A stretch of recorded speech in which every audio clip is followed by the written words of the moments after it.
Hey, yo, Pro Wrestling Podcast listeners, help us out and click subscribe. If you are not already subscribed to the Pro Wrestling Podcast family, by all means, we love to hear from all of you. If you get the opportunity ahead of or during one of our live episodes, feel free to call into our Pro Wrestling Sound Off line at 267-642-1160 to give us your questions, your comments, your concerns in our free talk-to-text service. You go ahead and give us the message. We'll get it on our show and try to get your comments going as we work through the episode. If you are a Facebook user and you are sick and tired of spending $60 to $100 every year for the latest and greatest wrestling video game, shoot over to Wrestler Unstoppable, absolutely free on Facebook. Create your own wrestler, customize your outfit, sign contracts, join corporations, get involved in storylines, feuds, even headline pay-per-views, or create your own company. Everything you could dream of in the world of professional wrestling, all built into Wrestler Unstoppable, completely free for Facebook users. And for other people who want to be all about the Pro Wrestling Podcast, go to patreon.com/Pro Wrestling Podcast and become a member of our Patreon family. We'd love to have you. Special shout out, as always, to my buddy Harold in St. Louis. Thank you so much for being our #1 Patreon contributor to the Pro Wrestling Podcast. Hello, everyone, and welcome to this live episode of the Pro Wrestling Podcast. I know I used to do all these recorded episodes, but we're trying to do as many live ones as we can to give us a lot more record time, and we can cover more content. Right now in the world of professional wrestling, there is so much going on. It's challenging for me to keep up with it all. That and tonight is a special night. Back by popular demand, one of our biggest features of the Pro Wrestling Podcast, the tournaments are back. So, in the past, we have done the greatest world champion of all time tournament. We have done the greatest tag team of all time tournament. We just finished up the greatest Intercontinental Championship tournament of all time. And now tonight, officially launching in moments, the greatest female wrestler of all time tournament. Now, I gotta give you a heads up about the tournament. It was very challenging once we got to about 180 talents. Believe it or not, there have been more than that have been solid contributors to the world of professional wrestling. It got a little thin. So I started going into every promotion you could think of. I had one of my loyal listeners, Nate in Sellersville, actually asked me if I put in the Glow Girls, which, believe it or not, I went back and researched the original Glow, and the original Glow actually had some lady wrestlers who went on to have careers elsewhere. Specifically in the AWA, had many of the Glow talents come in and really contribute in a real way in the professional wrestling world beyond just that overly choreographed stage Glow wrestling. So yes, some of those are included. Some people were sending me suggestions. There was Powerful Women of Wrestling, and there were all these female promotions. Shimmer is out there. And then the big thing is in Japan. All Japan Women's Championship Wrestling is in Japan. It's a huge promotion. They've had some amazing wrestlers. It's where WWE has brought a lot of their talent that have challenged over the years, and huge talents from here in the United States have gone there, including Medusa Maselli, who had a monstrous career in Japan. So this tournament includes 256 women from the history of professional wrestling, going all the way back to, June Byers and people like that way back in the black and white television era, all the way through now. And I will be completely honest with you, when I put the tournament brackets together, all right, the first round, you're going to have so many talents that if you are a diehard wrestling fan like myself, go into YouTube and look up some of these people. If you're not familiar with them, there will be many that a lot of our listeners probably will not know in the first round. That's kind of the beauty of the first round. You put all the people that are great against all the people that nobody knows, and you hope that you either get people who go out and look up the matches and really get a new appreciation for new talents they never heard of, or they knock out all the people that they have no idea who they are, and we get on with matches with people who you're all familiar with. Either way, I couldn't care less. I say it all the time. When you guys do these tournaments, it is totally driven by you guys. I don't care who wins. I don't care who loses, what the order is. You know, if Brock Lesnar goes out in the first round of a tournament, I'm okay with that because I'm not the one voting. You guys are. So, as we go out through the show, I'm going live with that right now. I just hit the button. It is live. The voting's there. So, I will also warn you, there are 13 voting blocks. That's a lot of work to do in one sitting. I'm going to keep the voting open for 2 weeks on the opening round of the women's tournament to give you enough time to take your time and go through the different voting blocks. And I will be honest with you, the women's bracket in block 13, which is the last block, is probably one of the best blocks in the opening round, and even that's not overly stacked with people that everybody knows. There's a few good matches in there, but not ones that everybody knows. I actually had a special request to make sure that I include Norio Taiteo and Itsuki Yamazaki, the former WWF Women's World Tag Team Champions, the Jumping Bomb Angels. They're in there. I had a request for Mount Fiji. She's in there. So anybody you could think of, even those crazy lunatics, Hollywood and Vine from Glow, they're in there. So check that out over the next 2 weeks. If you are so motivated, feel free. Go in and vote on those. The Patreon members had a little bit of a head start on the voting this week. But other than that, it is totally open for you guys all right now to go in and do. Don't forget, as we go through the show, feel free to call into the Sound Off line, 267-642-1160. I'll be more than happy to get to your questions, your comments. I have our first comment already that says, Trish Stratus, hands down the best women's wrestler of all time, from John in Hatfield. Buddy, I have been having a tough time with this, putting this tournament together, because there are some people I think sometimes I forget about, some of the ladies. And it's not a knock on the ladies in the wrestling world. It's just that right now we're in such a huge revolution of women's wrestling where there's so many more talents than there ever was before that I think I don't necessarily reflect as highly on the female talents of the past as I probably should. I'm going to get going with the news tonight, though. And I'm going to start on a somber note, the passing of what, in my opinion, is one of the legendary announcers in the history of professional wrestling, contributing in both the AWA, in the NWA/WCW, and a lot of time spent in Nashville with Jerry Lawler and his promotion. Jerry Lawler's been very vocal this week about the influence of Lance Russell. For people who were wrestling fans back in the 80s, Lance Russell was one of the big time announcers, and he wasn't always with a big promotion. As a matter of fact, I don't know if he ever made an appearance for WWE. I don't think he did, but his impact was huge. He really knew how to do color commentary and bring just, if you couldn't see the match, if you just put a match on with Lance Russell or any of the legends, Lance Russell, Jim Ross, people like that, Joey Styles is another one that comes to mind, and there's one that I'm totally blanking on. I can see his face in my head, and somehow I can't spit his name out right now. But if you listen to those types of announcers, you don't have to see the match, because you could see it through their eyes and how they vocalize what they do, and it's just fantastic. So, sad to report the passing of Lance Russell. He was a ripe, young, 91 years old, long, beautiful life. Our condolences go out to Lance Russell's family and friends in this tough time. Gonna move on to a huge announcement this week. I made it the headline story of this podcast episode because me, as a diehard wrestling fan during the era that I grew up watching, my favorite match every year was War Games. WCW, the NWA, put together, Dusty Rhodes came up with this concept of War Games. For those who don't know what War Games is, 2 rings side by side encased in steel.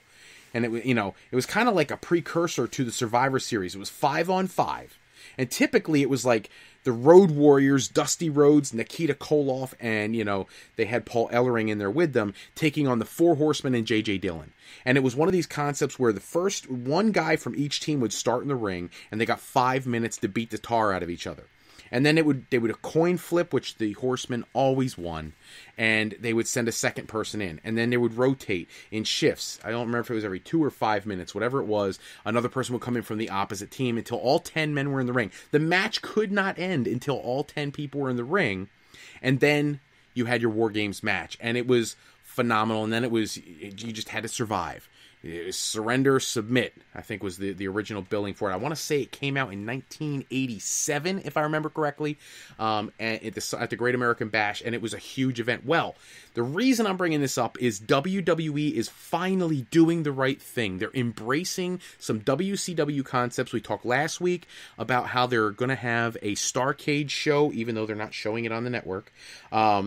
But this War Games will be available for you to watch on the network at NXT Takeover right before, Survivor Series. Is that what it is? I can't even remember the dates and the pay-per-views. There's so many pay-per-views anymore. So War Games for NXT Takeover, and it will feature the conglomerate of Bobby Fish, Kyle O'Reilly, and Adam Cole taking on Sanity, the current tag team champions, and they're going to be taking on the Authors of Pain and, oh my gosh, I hate it when I blank on a name like that, Roderick Strong. So it'll be 3 teams of 3 instead of 2 teams of 5. So it's a very unique way to approach War Games. But William Regal made that announcement at the NXT tapings. The actual episodes won't air till later in the month. But the match itself should be amazing. I hope they allow them to go out there and really tear the house down. This could be a huge show for them. And I'm just glad WWE's embracing the concept, because it is a phenomenal concept. So keep your eyes out for that. A lot of great matches are already set up for NXT TakeOver. It is going to be a huge show. They have the women's championship will be determined there. You're going to have a defense of the NXT championship by Drew Galloway taking on Andrade Cien Almas. So there's a lot of great matches that'll be at TakeOver. But for me, I'm focusing on War Games. I think there is no match in the history of wrestling that I enjoy more than that, except maybe the Royal Rumble.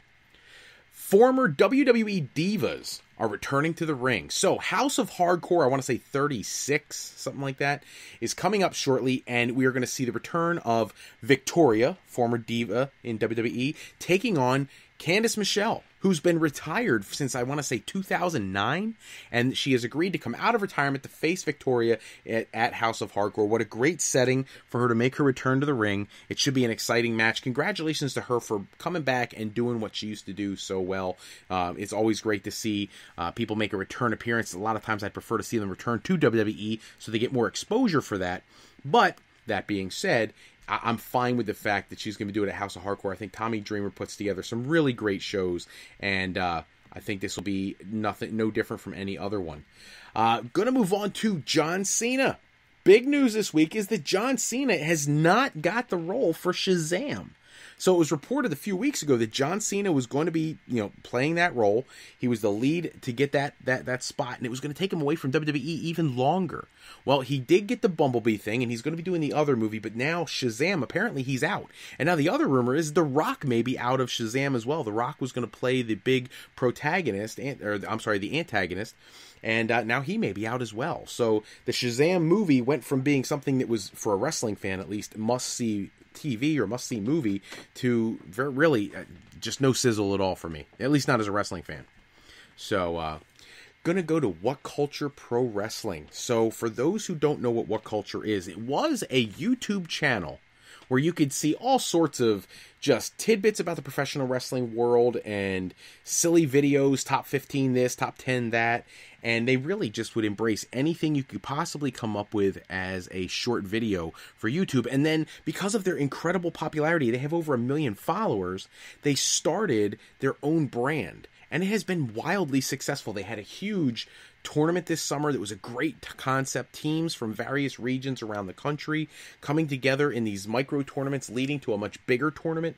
And now they are going to rebrand the company. So about 4 of the people who started What Culture have since left the promotion, and they are working on creating their own brand.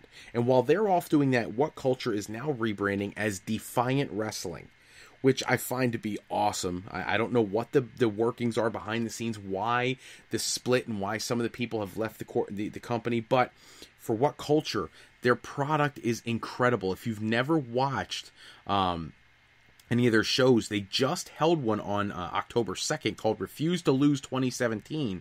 And, I mean, the lineup was fantastic. If you're familiar with a lot of the independent stars, they were amazing matches. I'm going to highlight 3 of them because I think a lot of times people forget that there are women wrestlers outside of WWE, and at their show, their women's championship match was just lights out. Kaylee Ray defeated Bea Priestley, which was a fantastic women's match. It's not just WWE that's having this women's revolution. Female talents are popping up all over the world and competing for just as many promotions as the guys are, and they're really starting to bring it. When I did that women's tournament and I was putting the brackets together, it occurred to me, it's like, the wrestling style for not just men, but for women as well, is so much more physical and more realistic now that even a promotion like What Culture or Defiant Wrestling still has a significantly better talent than we ever saw back in, say, the 70s, the 80s, even the early 90s.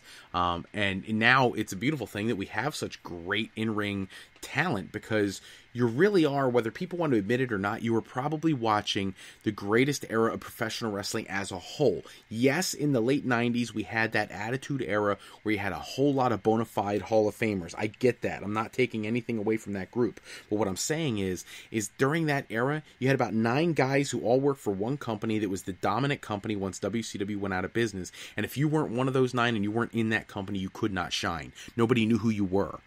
If anybody wants to argue that the Young Bucks and Cody and Marty Scurll and people like that aren't huge international stars despite not working for WWE anymore, then we have to have a side conversation, because they are. You know, the Young Bucks are making significantly more money than they would in WWE. That's how successful they are. That's why they're not kissing the butt of WWE executives to get in the door. So, awesome to see What Culture put on this event. In another match on the show, they had War Machine, who are hugely popular to Ring of Honor fans and New Japan Pro Wrestling fans. They are the former Ring of Honor Tag Team Champions, the current IWGP Tag Team Champions, and they are now the What Culture Tag Team Champions after defeating the Young Bucks in what is always a classic. Whenever you see War Machine take on the Young Bucks, they really know how to present their matches in a way that are so believable. Lots of super kicks and high spots and power moves and everything. Great match. If you don't believe me, please, by all means, look up any War Machine versus Young Bucks match in history, and they were all fantastic. And the main event was actually a triple threat for the What Culture World Championship. Joe Hendry versus Will Ospreay versus Marty Scurll. Marty Scurll walks out the new What Culture World Heavyweight Champion. I expect that when they rebrand, it'll be a big deal that he will be the inaugural champion of the Defiant Wrestling name brand. And congratulations to Marty Scurll, really throwing it down. He's getting it done in Ring of Honor. He's getting it done in New Japan Pro Wrestling and now in What Culture. So it's a beautiful thing. As I said earlier, the independent scene, every bit as competitive and amazing as anything you'll see on WWE programming. I was asked a question this week, and I want to put this out there right away because I found the question fascinating. Somebody asked me, will we ever see the women's division main event WrestleMania? And I think the answer to that question is maybe, but if it's going to happen, I think there's never going to be a better time than this coming WrestleMania. And here's why. I think at WrestleMania 34, you will get more mainstream, because let's remember, they already know that you diehard fans, you're going to tune into WrestleMania anyways. That's just what we do. So they need to attract a bigger audience that is not us, because we're already locked in. So how do you bring in new fans that aren't typically going to buy your product? The way you do that is you end up bringing in somebody who attracts the attention in a way that no one else will, and that is Ronda Rousey. This year, WrestleMania 34, Charlotte versus Ronda Rousey could main event WrestleMania 34, and I actually hope that happens. It would be a huge win for WWE and the way they're doing this whole women's movement for them to put that in a prime spot at WrestleMania. I think it could only be a good thing. Moving on from there, Kevin Owens, we reported last week that there was conversation about Kevin Owens moving to Raw, and what we know now is the advertising for Raw on October 16th is now including Kevin Owens. Now, I look at the roster from WWE, and I look at Raw, and I look at SmackDown, and I don't see where Kevin Owens fits in the whole grand scheme of things. However, what I think is I think that at this point in time, Kevin Owens is one of the only talents on the SmackDown roster that can be believable. That he could go into go into Raw and compete with people like Braun Strowman. He could compete with people like Roman Reigns. He could compete with people like John Cena. He could compete with people like Seth Rollins and just that huge loaded division. I would love to see KO take on Samoa Joe. I think it'd be a fantastic match. So I think the reason you move him is because he is a little bit smaller competitor, but clearly a big enough star that he can get over as a legitimate threat to any of the championships on Raw. So we'll have to see if this October 16th is for real or not. He has not been pulled from the advertising, which would tell me that there's a good possibility that happens. Now, the problem is, we can't always read too much into their advertising. They advertised John Cena for Survivor Series, and now he's pulled from the Survivor Series advertisements because the internet world was abuzz that John Cena would be returning too soon. And now I don't know if they're pulling him from that advertising because they don't want to spoil some big storyline, Or are they pulling him from the advertising because he really is not going to be there? They're going to postpone his return a little longer. I think maybe there was some plan in the works to maybe have him face The Undertaker. Maybe that's not coming together. Maybe Taker's not ready to go. And maybe they'll save that for WrestleMania. I'd love to see John Cena versus The Undertaker at WrestleMania. So maybe they've realized that that's the money match for WrestleMania. So maybe that's why they're not going to have him at Survivor Series. So KO still advertised, John Cena not. We'll have to keep our eyes on those. Coming out of the Mae Young Classic, Shayna Baszler put on such a performance, and she's clearly progressing so well as a female wrestler after her career in mixed martial arts. She has officially signed with World Wrestling Entertainment, and this week it was reported by Triple H and World Wrestling Entertainment that she has arrived at the Performance Center. She is already preparing herself, getting through the WWE system. She's going through their... Look, I'm not trying to be a jerk here, but there are so many wrestling schools around the country right now, it's virtually insane. But the WWE Performance Center takes it to a whole nother level. If you go into the WWE Network and you look at that Breaking Ground show that they had on there, you can really see how insane that whole setup is. Like, there is nothing in the world that is like that. Nobody does, preparation like WWE does. So I'm curious to see how she does. I think she's a great wrestler. And we'll have to see where it goes from there. I'm noticing we have some new people popping into our chat room. Thank you so much. I appreciate that. I love seeing people. Mark over in Hatfield, welcome to the show. Going to move to Jeff Hardy. I don't know how everybody else felt, but I was actually devastated when Jeff Hardy got injured. Tore up the rotator cuff. He has other injuries, torn labrum. Well, he had his surgery on the rotator cuff the other day, and he's already in recovery from that. But now it turns out he's going to have a second surgery for the labrum. It's scheduled for next week, and it looks like he's going to be out 6 to 9 months. If you do the math, that means he's missing WrestleMania. There was some conversation that Vince really wanted to support him getting a big push heading into WrestleMania. And now it looks like that may be very hard to do if he's not going to be available by the time that show takes place. So we'll have to see how that progresses as well. I think Jeff Hardy probably will make his return sometime mid-summer next year, which may set him up for a program at SummerSlam. The bigger question is, what do they do with Matt Hardy? Now, this tag team thing with Jason Jordan is actually working my nerves. It doesn't make sense to me, unless you're going to have Jordan turn on Hardy or vice versa to further a feud with those two, since you don't have a clue what to do with either one of those. But I really was a bigger fan of the idea of having Jason Jordan take on Braun Strowman, since obviously they don't know what to do with him either. And Jason Jordan has really been holding it down in the wrestling biz as of late, competing with all the big stars, and he's doing a great job. So, I think he is a budgeting star on the horizon. We need to ditch this Kurt Angle and move on. But once that gets out of the way, it really gives Jason Jordan an opportunity to be one of those next generational stars, like a guy who they could really, really push. He's got all the talent. He really does. I hate to say it because of the stupid storyline, but he really does look like a young Kurt Angle. He looks like he could be that good. And really, we're not going to know that until we get him out there and get to see what he does in the ring. So hopefully they get over that storyline, get moving with something else, so we can see him in a much more natural situation where he gets to be a star and doesn't have to worry about all these stupid angles and side stories and everything else. So let's keep our eye on Jason Jordan. Some of the news coming from the women's side of things this week really shocked me, and I'm really thrilled to hear it if it actually comes true. So the big news is that WWE is actively planning a women's Royal Rumble match for this year in Philadelphia, which is where I'm at, so I can't wait to see if this happens for real. I have friends of mine already sending me messages about wanting to get tickets to go to the show. I don't typically go to the shows. What I typically will end up doing is I'll end up going to the Marriott Hotel and going and seeing the wrestlers in their native world, so I don't have to worry about going and paying $170 for a ticket. I'd rather watch it either on the TV or on my computer and then hang out at the bar and get some pictures with these guys so I could really connect with them on a personal level. Not only that, I got to try to get myself an interview opportunity if I can. WWE's not real open to that often, but I'm going to try. So when they're in Philly, I promise you, I will be trying to make an effort to get down there so I can try to make that happen, because nothing would make me happier than to get to talk to some of these guys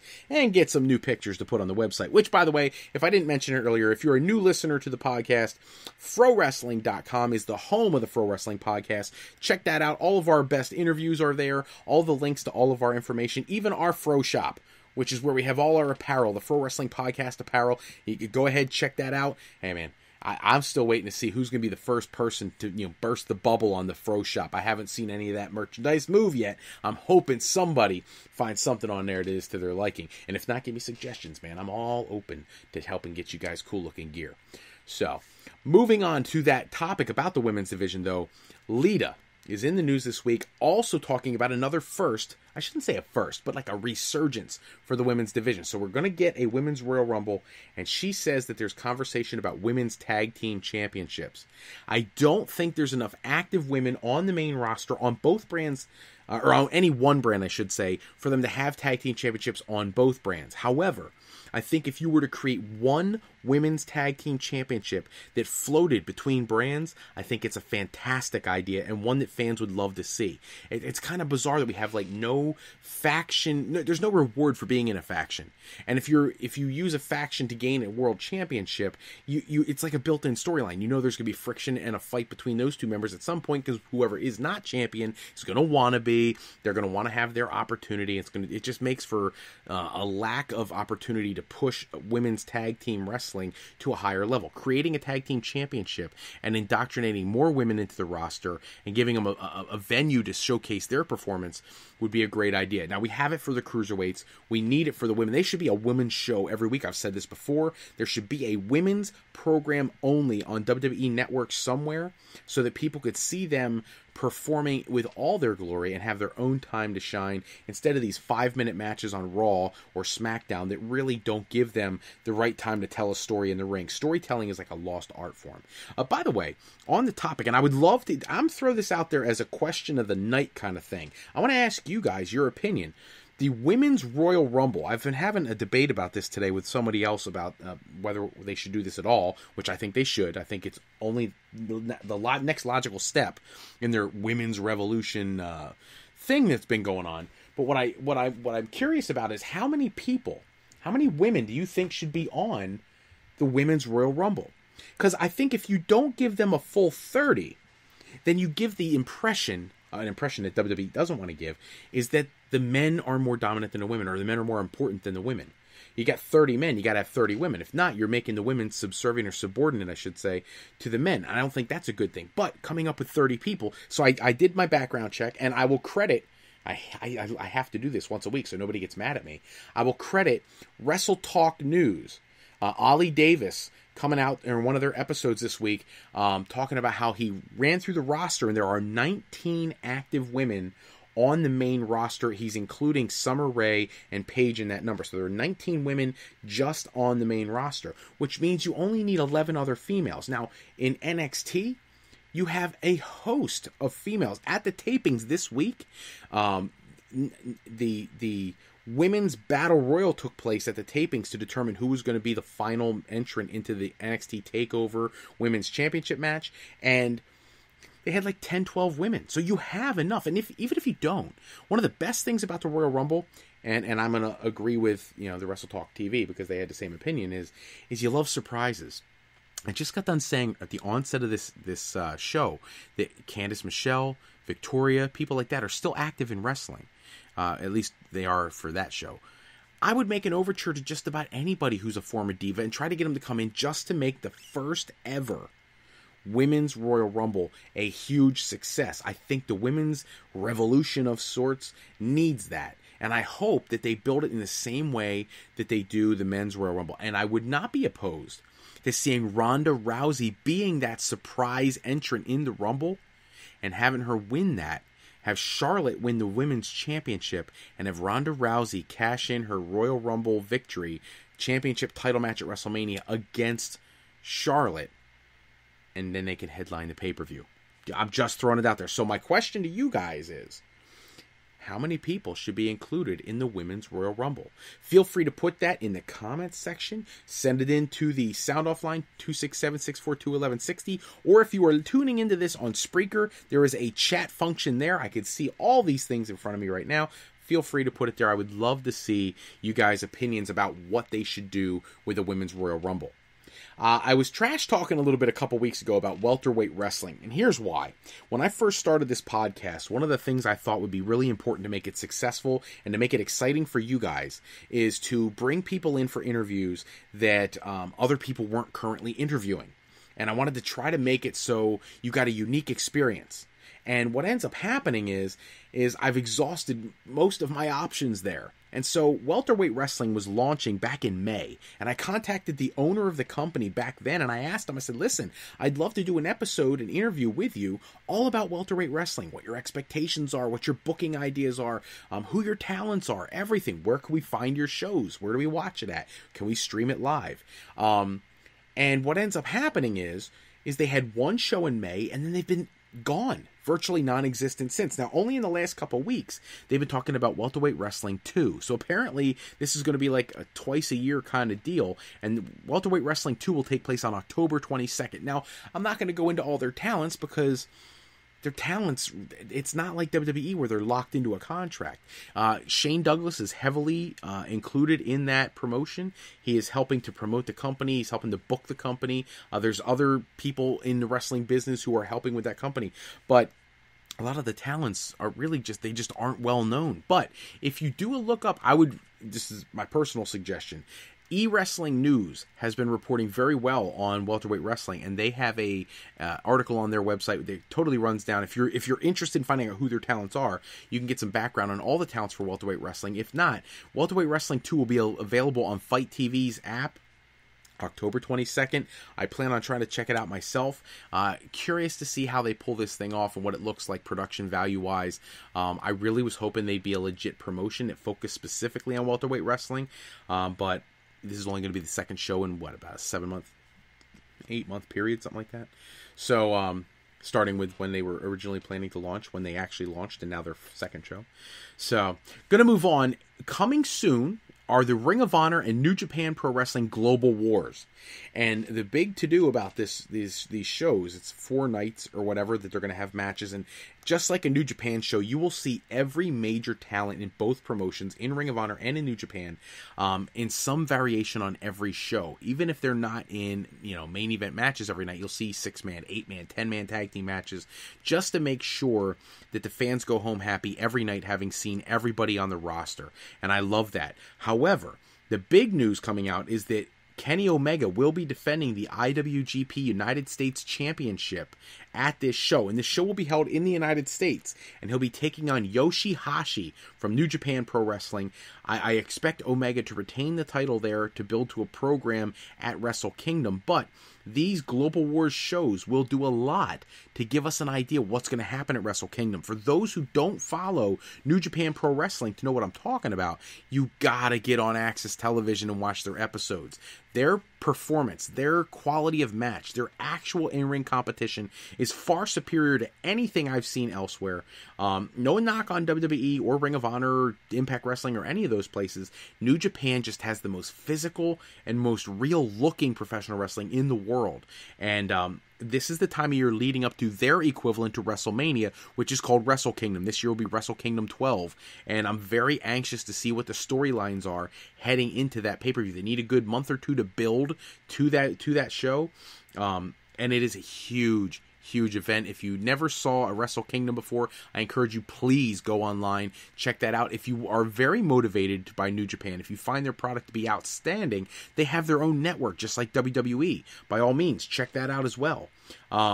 But this year's show should be amazing, and it'll be curious to see if Yoshihashi can wrestle away that IWGP United States Championship ahead of Wrestle Kingdom and use it to put him on a trajectory for Wrestle Kingdom, or will Kenny Omega retain and then take that title into Wrestle Kingdom, and we'll get to see a 5-star quality match with he and who knows who on the card. I expect Tetsuya Naito to take on Kazuchika Okada at Wrestle Kingdom. I expect Hiroshi Tanahashi to take on Evil. And when it comes to Kenny Omega, I'm not entirely sure what their deal is going to be with him. There's a lot of options. Some people theorize that he would be taking on, gosh, I'm forgetting his name. I hate it when I draw a mental blank in the middle of trying to do something. But anyways, so they're setting up the storylines for Wrestle Kingdom. We'll have to keep our eyes on that. And for the people who watch it on Access Television, I hope you're loving seeing the G1 Climax. They've gone through several episodes already. There should be a new episode this week of part of the Climax. Go for it. Watch it. It is a great tournament concept. I did get a message this week that I have not done a lot of Raw and SmackDown reflections and Raw reflections or SmackDown breakdowns. I gotta tell you, my schedule's insane, people. I'm sorry. I wish I could be on here 4 times a week. I really do. I don't have the ability to do that right now. However, being that we're doing a live episode tonight, I will address the things that I think were important on Raw and on SmackDown because someone asked my opinion. I appreciate that. Thank you. If you want to hear my analysis, I'll be more than happy to give it to you. This person specifically asked me what I thought of the shows and if I could break them down, so I'm going to do that for you guys. But that there is a motive behind why I haven't been doing that lately, and it's purely schedule. 4 days a week, I'm out of the house like 14 hours a day, so I apologize. But I will give you a little bit of breakdown whenever I can. This week, Raw, I'm going to kind of go in a funky order. I'm going to take their last segment and put it first because I'm thoroughly annoyed with the Cruiserweight division. I have no problem, I can't believe I'm going to say this, I have no problem with Enzo Amore being the champion when Kalisto is going to be his next challenger. My problem is I don't think Kalisto will defeat him for the title, and everybody else has given up their right to a championship match. So it's kind of like, what are you going to do with the division if no one can challenge the champion and he defeats the only guy who can? But I feel like Vince McMahon and WWE are so behind Enzo right now, and I don't get it. I understand he gets a reaction from the crowd, but he's not putting butts in seats. And, they keep running this angle on Raw where he talks about, yeah, we're in the main event. You're not in the main event. The main event, for those who haven't noticed, for the last several weeks, the main event has taken place in hour number 2 of Raw. Hour number 2 has been getting the best ratings and the best matches every week on Raw. The booking committee for WWE, the creative forces in WWE, have realized that hour 2 is when you make or break your show. So they're putting the main events on in hour 2, and hour 3 is essentially almost like a throwaway. Now, they're never going to get rid of hour 3. There's been a lot of debate about that this week. That is not going to happen. It was reported that WWE gets paid $50 million a year by publishing a third hour of Raw each week, even if it makes the overall program less quality.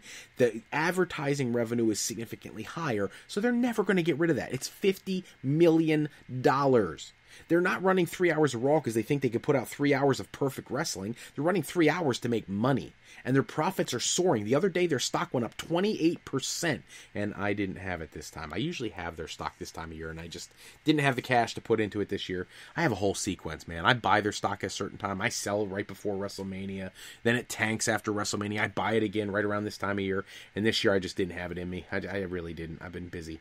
But, so, Cruiserweight division, I don't like somebody running down the entire division. I thought that was disgusting in a wrestling organization that prides itself on anti-bullying campaigns and things like that. This guy was out there spitting out so much heat and trash that I didn't enjoy the segment at all. And I know it was designed to build up the arrival of Kalisto, but let's face it, was anybody salivating to see Kalisto make a debut on the Cruiserweight division? Probably not.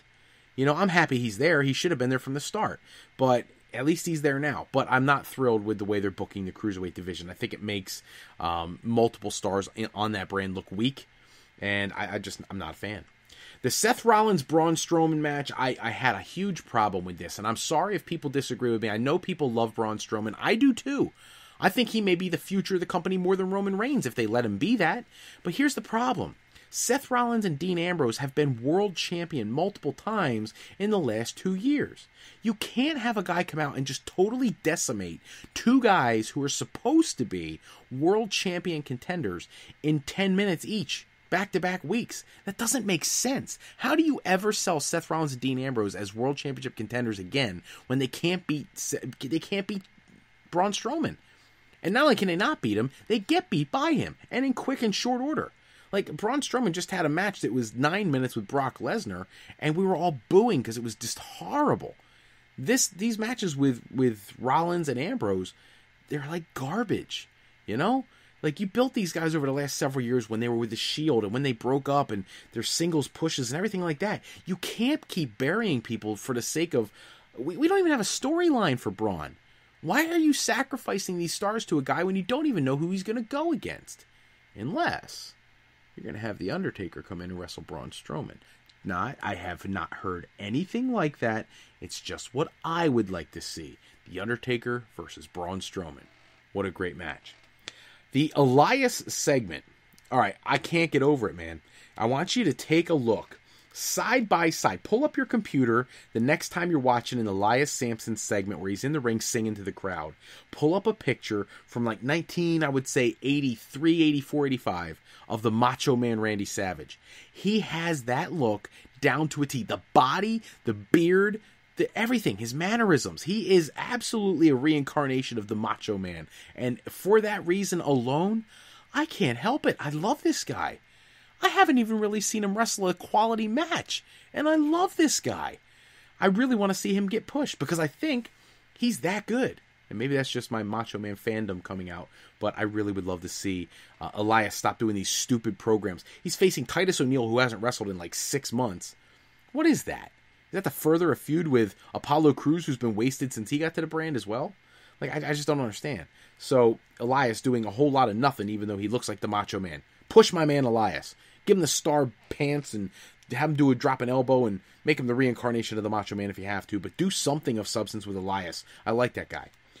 The Hardy situation I talked about a little bit earlier. I hated the Hardy Jason Jordan tag team going against and losing to the Club. I have no problem with the Club winning. I need the Club to start winning because I need them to be a legitimate force in the tag team division, and they've been booked so horribly since coming to Raw that it's absolutely disgusting. For anybody who watches them on New Japan Pro Wrestling old episodes that they love the show for some reason on Access Television, they are a great tag team who have just been totally destroyed by WWE. So I like to see them get a win, but I don't like this Hardy angle. You know, put him in something. Give him something to do of substance. He's out there with Jason Jordan. Jason Jordan is toiling as not even really a mid-carder, not for lack of talent. He's got the talent, but everybody in the world is chomping at the bit for this awoken Matt Hardy. Get on with it. And if you're not going to get on with it, then stop making references to it. And by the way, because I have to go here because it's driving me nuts, I've said it in the last episode, kudos to the Young Bucks for coming out with their cease and desist t-shirts. So frustrated with WWE for screwing with the Young Bucks over copyright infringement for using the too sweet hand gesture. Just so you understand, you can't copyright a hand gesture. What they're getting cease and desist for is using the words too sweet along with the hand gesture, which they call a reference back to the NWO. But the reality is, that hand gesture has been out long before that. So it's not the gesture, it's the too sweet. And I'm sorry, I hate to say it because I love the Young Bucks. But WWE patented it in 2015. Ring of Honor doesn't have to worry.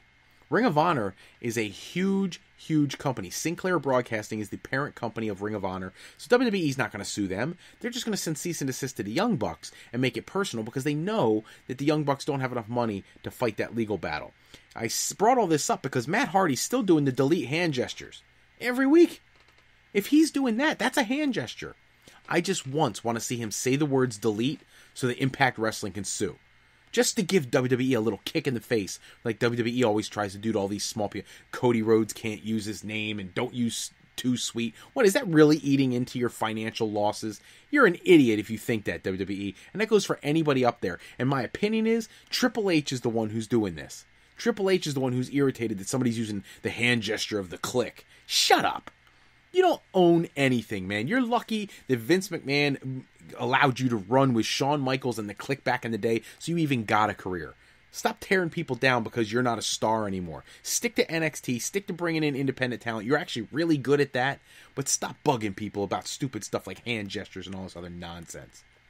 Okay, I'm going to get back on track now because I was venting a little bit there. Roman Reigns and The Miz. Hated the match. Loved the angle. Match to me was garbage. Makes The Miz look weak. Tired of The Miz looking weak. I actually like The Miz quite a bit, actually. However, I love the angle with Cesaro and Sheamus coming out and jumping him, and clearly the TLC main event, having the Shield versus the Miztourage, was not overwhelming anybody. Completely underwhelming the entire wrestling world. But Sheamus, Cesaro, and the Miz against the Shield, I still don't think there's a snowball's chance in heck that they would win. I think the Shield is a hands-down favorite to win the match. But it is at least a lot more intriguing to watch, especially in light of how great the Tag Team Championship match was at No Mercy. So I'm fully in favor of this change to the program. Get the Miztourage out of there and get Sheamus and Cesaro in there. I think this is the perfect thing to do to make this Shield reunion match so much more important. So that's my take on The Miz and Roman Reigns. Bray Wyatt, wow, what do you say about Bray? I'll come back to Bray Wyatt. I'm just going to cover the women's division real quick. Mickie James, it's about time they're doing something with you. Thank God. Bayley and Sasha, it's boring the snot out of me. All right, you're best friends, whatever. Move on. Get into a real program. Do something with these ladies. Thank God they figured out that Mickie James is still alive and they're giving her a match. I love all the bashing her for how old she is and everything else. By the way, congratulations to Mickie James being inducted into the Native American Music Hall of Fame.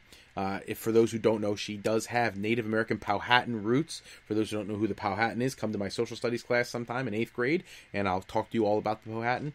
But she's being inducted into that. But thankfully, she's getting a push now also in the women's division. I would love to see her get one more run with the title. I think because of the length of her career and the contribution she's made to the business, she deserves that at least one more time. Now to Bray Wyatt. I saved that for the end of the Raw conversation because it just drives me nuts. There was teasing this week in his promo he was cutting with Finn Balor about the appearance of Sister Abigail. For those wrestling fans who love Bray Wyatt, we've been waiting to see Sister Abigail for the better part of 2 to 3 years, and it's never happened. So immediately before Raw went live, there was one of the talents at NXT who posted a picture saying they're all lies. And it looked like there was like flames and all this around their picture on their Twitter handle.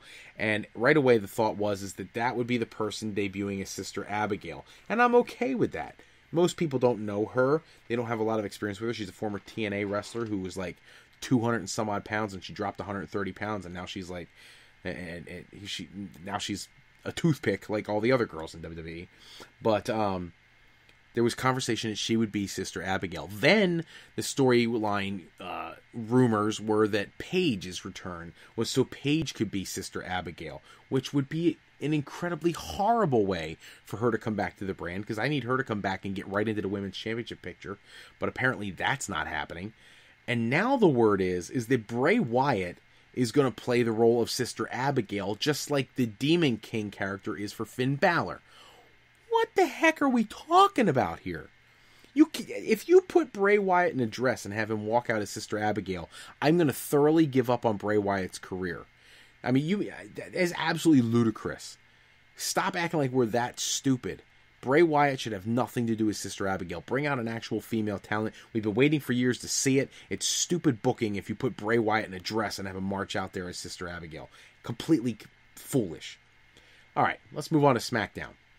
One, I don't understand the Nakamura Jinder Mahal stuff. First off, Nakamura being interviewed is a horrible idea. He clearly cannot communicate in English well enough to be the focal point of any interview segment. He doesn't need to talk. Put him in the ring and let him do his thing in the ring. And if you really need somebody to talk for him, make him a Paul Heyman guy. Or get him somebody. Mahal has the other two knuckleheads. Get him some knuckleheads and let them be his mouthpiece. Because Nakamura doesn't need to speak. But Nakamura does need to wrestle. And he doesn't need to be buried. And the thought process is Jinder Mahal is going to retain the championship at Hell in a Cell. And I thoroughly think that's a loss of opportunity if Nakamura doesn't get this championship, because you're going to keep burying his character to a guy who was a jobber a year ago. Look, I'm not dumping on Jinder Mahal. I think he's done a really nice job with the World Championship, but Nakamura is that important. He is your WrestleMania main event with AJ Styles if you want him to be. But he can't be taken as seriously if you have him losing back-to-back pay-per-views to Jinder Mahal. And probably in some kind of schmaz, garbage ending way anyways. It's getting to the point of absurdity. So, typically before a pay-per-view, when the bad guys beat up the good guy, it means the good guy is going to win at the pay-per-view. That's exactly what happened on SmackDown this week. Jinder Mahal and the Singh brothers beat the snot out of Nakamura. They jump him from behind.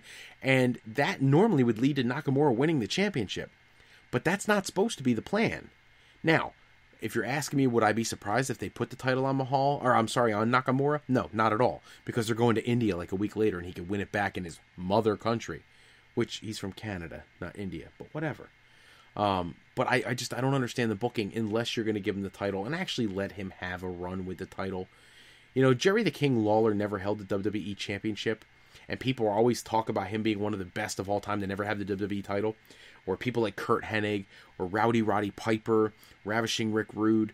People who never held the WWE Championship who probably should have. And the reality is, Nakamura should win the championship at some point. But if you give it to him and take it away a few days later in India, what did that championship mean? If Jerry Lawler somehow got a championship opportunity and somebody helped cheat to let him win the world championship at 65 years old or whatever he is now, and then he lost it the next day on he won it at the pay-per-view and he lost it on Raw, what would that championship reign actually mean? All it would do is remove his name from a list of people who didn't hold the title to people who did, but it didn't matter. I would rather Nakamura not even be in this match unless he's going to win the championship, because I think it hurts his character more than it helps anything. Natalya and Charlotte, I'm actually liking the build to their program. I think Natalya is so underappreciated in the world of professional wrestling. And Charlotte, because of all the tough situations been going on for the last couple months, has really not been the focal point of the women's division on SmackDown. I think this feud needs to be drawn out beyond the Hell in a Cell pay-per-view, though. I think that they need to make sure that these two ladies continue that feud. I'm still hugely in favor of them showing Starrcade and making it a network special, and that's where Charlotte should win the championship if she's going to win the title, because it's supposed to be a cage match. That I would love to see. I don't think she'll win it at Hell in a Cell. If she does, the rumor is that she'll hold it all the way to WrestleMania, or she'll lose it to like Asuka or something like that. I don't really care. I don't. I want to see Ronda Rousey versus Charlotte. I don't want to see Asuka versus Charlotte. And now with Asuka going to Raw, I don't even see how you'd make that happen. So we'll have to wait and see. Bobby Roode and Dolph Ziggler, that program, I don't like the way Dolph Ziggler's been cutting promos. I don't like his interview style at all right now. I understand he's supposed to come off as an arrogant jerk, but it's to the point of being like cloyingly sweet. Like, I can't stand it. And Bobby Roode, he smiles too much. That's not the Bobby Roode that I used to see in TNA Impact Wrestling. So it's kind of an uncomfortable program for me. What I did love is seeing Mike Kanellis out in the ring again. I think that he's been through some tough stuff lately, hasn't gotten any television exposure, and he's actually an incredible talent. I'm hoping they find a way to either repackage him or do something now that his wife, Maria, is pregnant. And I don't know what's going on in the water in WWE shows between Maurice and now Maria Kanellis. Everybody getting pregnant, and even Christy Hemme having quadruplets. All these babies being born. Brie Bella just had one. She's talking about having another one. You know, with all that going on, I would like to see Mike Kanellis get a break and get an opportunity. But not going to happen right now. Rude beat him in about 2 minutes and then led to his interview segment with Ziggler, which I'm already bored with. I want to go back to him screwing over people on their intros. I want to see him come out as CM Punk. I'm still chanting for that. And by the way, I hope everybody was listening on SmackDown to the chants, the CM Punk chants. Absolutely would be phenomenal. I would love to see Dolph Ziggler come out as CM Punk, and it would be the impetus to bringing back CM Punk. There was conversations this week in all the dirt sheets, and I'll do my weekly thing, eWrestlingNews.com, WrestleZone.com, Wrestling Inc., PWIOnline.com, F4 Wrestling, the Wrestling Observer newsletter. Yes, I listen to them all. Y'all report the same stuff. There's your little shout out. Yes, you guys contributed to everything I did on this episode. Every one of you. I found every article that I'm talking about, I found reference to on all of your networks. So you can't complain that I didn't cite my sources. You guys are all my sources because you all publish the exact same stuff. The only place that I got the only other source of information this week was Wrestle Talk News, and I already gave them their shout out. That's to you, Ollie Davis. I think Ollie Davis is the greatest announcer in wrestling news today.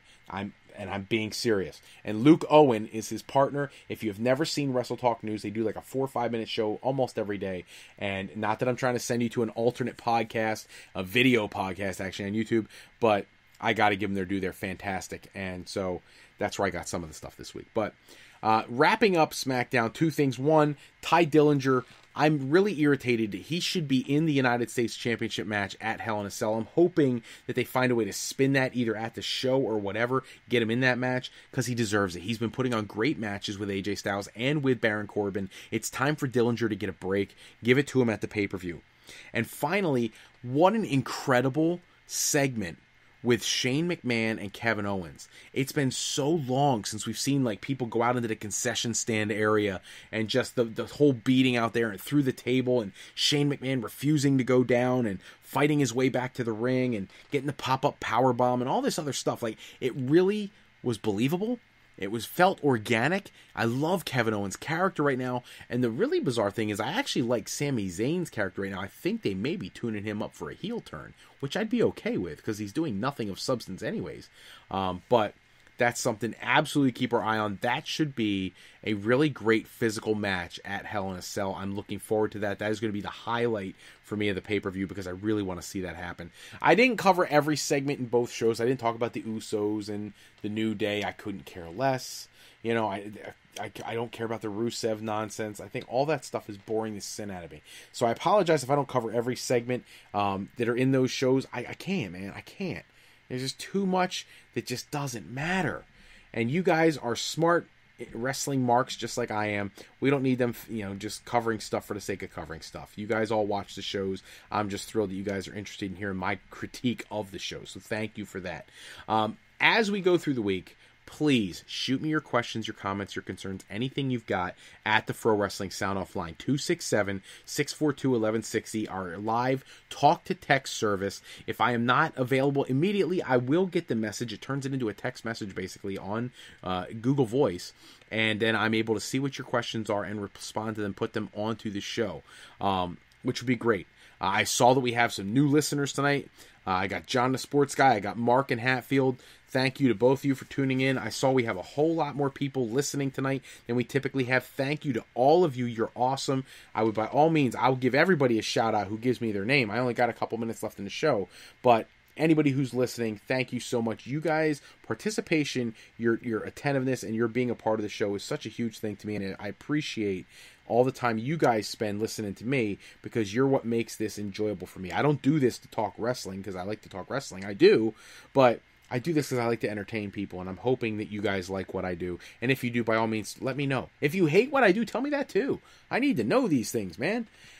If you get a chance, go to frowrestling.com. The links are on the page. As I said earlier, the greatest female wrestler of all time tournament is live. All 13 blocks are open and live now.